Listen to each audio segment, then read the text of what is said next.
Hello, it is Christmas 2015, and I figured that I wish the world a why does it say snooze for 5 minutes? I don't know why it says that on my phone. Anyway, I thought I'd wish the world a Merry Christmas and a Happy New Year again 2015. I like to kind of keep a chronological data here just in case, like in 60 years from now, I'll have a concept of what the time frame was if I ever decide to look back at this stuff. Um, and I was going to relate a story that happened last night. See, I figure I'm a trailblazer in that I'm communicating in a way that's more of a direct way instead of the generic season's greetings, blah, blah, blah. What the hell does that mean? But I like to just kind of break the break the third wall, whatever you want to call it. And I'm sure someday everybody will be doing that, but I'll have been the trailblazer, right? Um, but I wanted to kind of tell a story that happened at work last night. It was funny because I had the option to leave in early, but and I still would have got paid. But I'm like, I'm getting paid until my full shift, and there's always, if I did leave early, if something had happened, and they'd be like, well, why wasn't anybody accountable for something happening?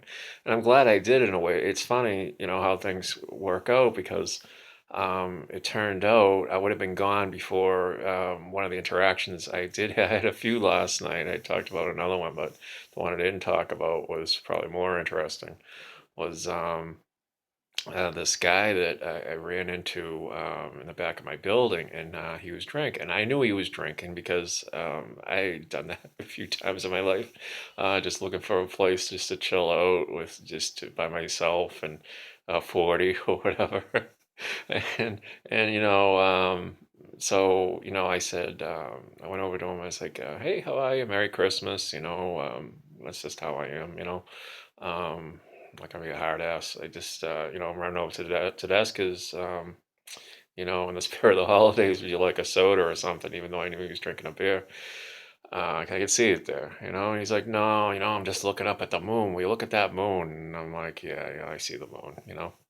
But I just wanted to get a feel for him, and he's pretty lucid, and he wasn't bothering anybody, like I say, and so there was nothing going on. My place was empty. I got no one, I was no one to talk to, so I just talked to him for a few minutes, kind of got his story, and it's a small world because, he actually worked doing the same stuff that I kind of used to do, a lot of back-breaking, ball-busting work, and I could remember, the days that I was doing that, that all I wanted to do when I was done was just get blitzed.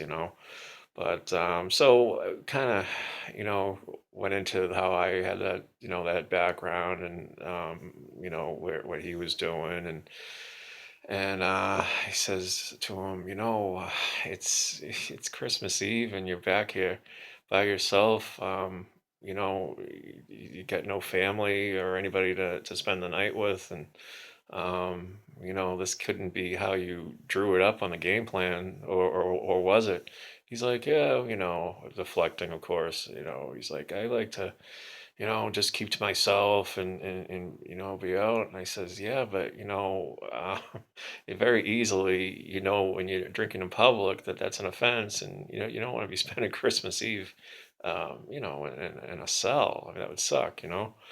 Um, but I didn't get too deep into that. But then of course he started going into how great it used to be, and that seems to be, I was telling my girlfriend this, like a theme, almost like a universal thing, not only with drinkers and druggers or just people that don't even do a drug in their life, that they always will make an excuse for for a bad behavior, and, or just a thing, instead of saying, this is the point I'm at right now, looking at where you're at and saying, this is just, this is ridiculous and I got to change. And like whatever that bottom is, for me it was pretty low, and for other people it was a lot lower, and for other people higher than whatever my low was. Um, and you don't have to go all the way down to the bottom of the bottom to realize that. But everybody's circumstances are different, and the only way that you can change those circumstances is making the changes yourself. And like his excuses that, it seems like people feel comfortable telling me anything. I don't know why, but like his thing was, well, I don't have a brother, I don't have a sister, I don't have no family or whatever. And that sucks. That really does. I felt for the guy. But by the same token, all right, that's your situation. You find, that's it right now. But you gotta, still no excuse. You gotta keep pushing forward, no matter what the situation, no matter what it is. That's the only choice you have. Or, it's like, get busy living or get busy dying. It's just, all the cliches. But cliche is a cliche. But I think, not to beat a dead horse, but such a short amount of time on this world. And, um, I think our goals should be to try to lift people up and inspire them around us. And the only way to do that is with a clear head, I think, instead of being all, uh, I can't overcome this, I can't overcome that.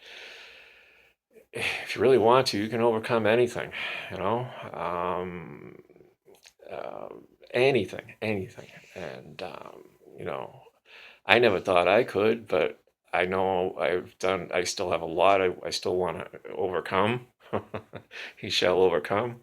And, I'm going to keep striving to do that, and, baby steps, as Bill Murray would say, baby steps, baby steps, baby steps.